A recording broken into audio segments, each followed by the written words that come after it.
Hello et bienvenue sur ce podcast Organise ton quotidien. Je souhaite vous donner davantage de conseils et d'astuces pour gagner du temps et mieux gérer votre argent au quotidien. Retrouvez-moi sur le blog organisersonquotidien.fr et en attendant, je vous souhaite une bonne écoute.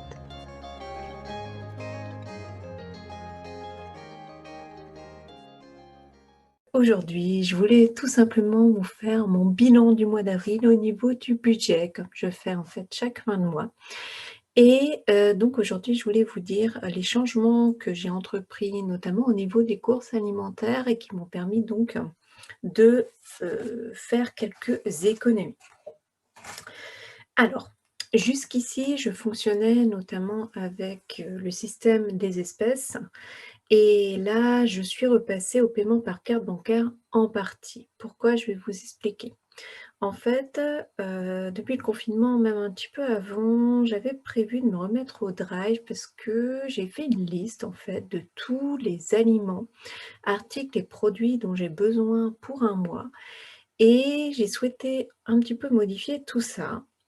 Comme le confinement est arrivé, je n'ai pas souhaité faire pour 15 jours ou un mois, j'ai fait à la semaine. Donc je me suis fixé une moyenne donc de 100 € par personne pour l'alimentaire uniquement. Nous sommes 2, donc nous avions un budget de 100 €.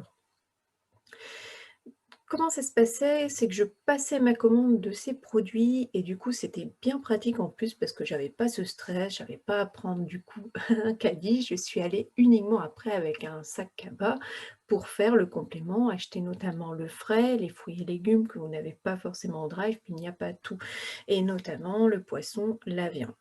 Mais à noter que ce mois-ci, nous avons nettement diminué la quantité de viande et de poisson achetés. Et cela, forcément, ça a un impact sur le budget.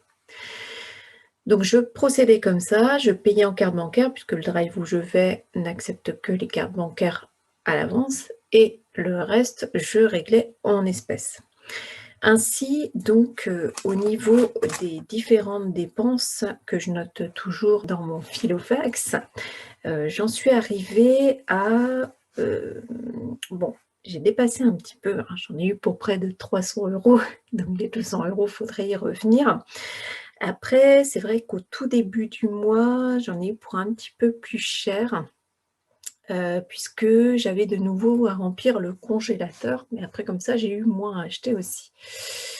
Donc voilà, je passais à la boulangerie aussi chaque semaine puisque donc je commande mon pain et ainsi, je demande à le trancher comme ça, j'ai plus qu'à le congeler dans des sachets Zip. Comme ça, chaque soir, nous avons juste à enlever le pain dont nous avons besoin pour le lendemain. Après, ce qui se passe, c'est qu'en général, donc on mange des plats assez économiques, assez rapides en semaine et le week-end, on se fait un bon repas. Donc forcément, ça coûte en général un petit peu plus cher.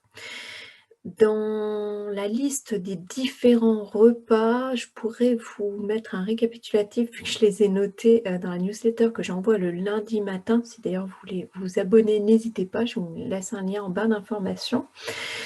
Ça a été donc beaucoup de repas simples, économiques. J'ai pas fait forcément de meal prep batch cooking, j'étais pas très motivée. Ce confinement a eu un impact, plus négatif que les autres. J'ai beau être de chez moi, je sais que j'en ai marre de l'enfermement, de ne pas pouvoir aller me ressourcer en bord de mer notamment et donc c'est pour ça que j'avais mis un petit peu de côté. En même temps, je préparais quand même à l'avance, par exemple, suffisamment de pâtes pour les midis, du riz, les légumes aussi parce que comme ça permet vraiment d'en manger un minimum. Et ce mois-ci, à 2 reprises, j'ai fait en fait, des versions, salées du célèbre gâteau au yaourt, tout simplement. Donc il y a une partie, il devait me rester, des lardons congélateurs, j'ai ajouté des oignons et le deuxième, c'était uniquement avec des légumes. Donc oignons et une julienne de légumes que j'avais déjà. Donc au lieu du yaourt, j'ai utilisé un verre de lait. Et ça a fait un cake très moelleux, ça permet d'avoir donc voilà une base froide, vous servez ça avec un petit peu de salade, un petit peu de crudité. C'est très bon pour un repas léger, le midi ou le soir. En général, je fais aussi une petite sauce à base, yaourt, moutarde, vraiment quelque chose de très facile à faire, très rapide et c'est vrai que ça faisait des repas assez complets. J'ai fait aussi davantage, de repas végétariens. C'est vrai que ça, c'était la bonne surprise aussi. J'ai fait pas mal de tests, en fait, au mois d'avril. J'ai toujours les bases, hein, comme, la tarte au thon, la voilà, toutes, les, simples pâtes brisées. Donc là, en fait, la seule chose, c'est que j'ai enlevé le thon et j'ai tout simplement mis des légumes à la place. Donc c'était très bon aussi. On a une version aux champignons notamment, qui est très bonne.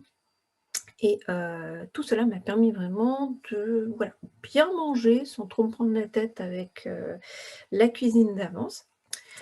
Ensuite, au niveau de la catégorie chat, j'en suis à peu près comme le mois dernier, une trentaine d'euros, donc j'ai quand même diminué ce budget-là. Je suis assez contente puisqu'il y avait pas mal de promotions. Je continue à utiliser, les bons de réduction quand c'est possible, mais là, c'est vrai qu'il y avait, sur, les marques magasins notamment ou des marques de moyenne gamme en fait, des avantages, soit des réductions immédiates, soit vous achetiez, un paquet, vous aviez un deuxième à 50. Donc là, c'est vrai que je me suis permise de stocker un petit peu. Ça me rassure maintenant de fonctionner comme ça parce que souvent, en fait, je devais aller faire les courses uniquement pour les chats. La plupart du temps, c'était café, beurre, chat. Donc ça, en général, j'ai toujours maintenant. Il y a toujours de l'avance, en fait, puisque grâce à cette fiche que j'ai élaborée de tout ce qu'on consommait, ça m'a permis vraiment donc, de voir, de combien de café j'avais besoin. Donc ça, ce sont vraiment des aliments du quotidien, toujours, indispensable. Donc c'est vrai que depuis que j'ai trouvé cette marque magasin qui est en plus 2 fois moins cher que la marque et qui nous convient très bien, je suis contente, je les achète par 2. Mais mine de rien, ça c'est vraiment pratique à avoir, d'avoir un petit peu de stock. Alors pas beaucoup, hein, parce que déjà je ne peux pas stocker beaucoup et je n'ai pas beaucoup de place de toute façon.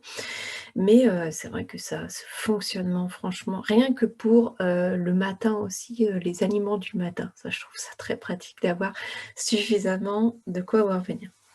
Donc voilà, ça c'était pour les chats. Ensuite, on a tout ce qui est hygiène et entretien. Alors là, j'en ai eu pour plus cher, pour 2 raisons. J'ai eu mon produit entier à racheter, hein, j'en achète un tous les 6 mois. Et il y avait une promotion sur, des produits d'hygiène du quotidien, donc j'en ai profité parce que ça valait le coup. Il y avait un paquet acheté, le deuxième à 50. Donc voilà, je me suis dit: «Tant qu'à faire, on va être tranquille, de toute façon ça servira». Mais par contre, c'est vrai qu'utiliser le drive pour ça, c'est bien pratique aussi. C'est comme je vous dis, le sac à pas. Voilà, en général, ce genre de paquet prend beaucoup de place si vous voyez de quoi je parle. Donc pour la partie d'hiver, j'en suis à 165 €, donc c'est quand même très raisonnable, puisque donc, dedans, il y a les achats qu'on fait pour, le non essentiel auprès de commerçants, locaux. Il y a aussi des travaux, parce que quand on a su qu'on était en confinement, on a acheté ce qui manquait, parce que là, le gros des travaux est vraiment terminé. Maintenant, ce sont les finitions et la future déco. Donc je suis relativement contente parce qu'on arrive à moins de 600 €, de dépenses courantes alimentaires, chat et hygiène compris. Évidemment, on aurait pu faire mieux pour les loisirs, mais je le dis souvent, il faut quand même conserver un petit peu de budget pour ça. Surtout que là, on était en confinement, on n'a rien à faire honnêtement, parce que j'aurais pu passer des commandes de produits, je n'ai rien fait à part mes 2 commandes Vinted et encore il y en a une, c'est pour un cadeau.